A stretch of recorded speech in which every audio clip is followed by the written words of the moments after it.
क्यों नहीं?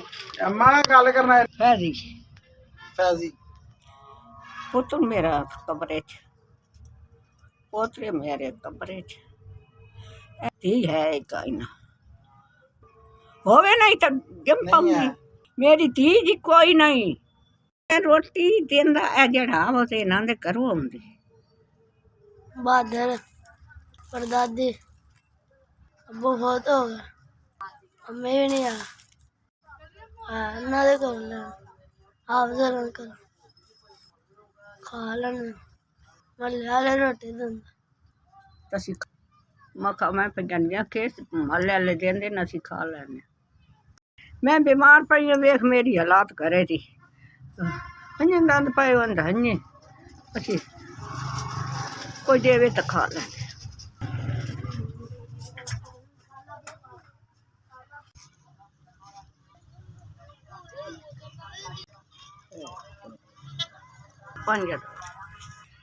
पंज हजार अल्लाह उस तंदुरुस्ती दे, अल्लाह ओदे बच्चे जून इंशाअल्लाह इस तो भी वध गया ढेर रिज़्क़ होस सेहत होस रिज़्क़ होस बच्चे जूस भला होस।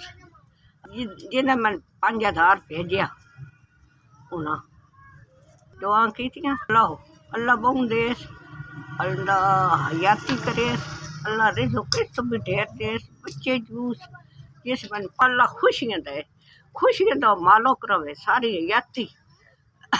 इस मन 5000 रुपया देता रोटी वास्ते एस भी एस इंशाअल्लाह तेरा भला होवे तेरे बच्चे जून तेरे जिंदगी हो भी इंशाअल्लाह इस तो भी ढेर रिज़्क़ हो भी इंशाअल्लाह सेहत हो भी इंशाअल्लाह वंडदे ही रहो इंशाअल्लाह वंडदे ही रहो 5000 मन पहुँचाए तुसी इंशाअल्लाह वंडदे ही रहो अल्लाह दे हुक्म ना तो इंशाअल्लाह बहु ही होने।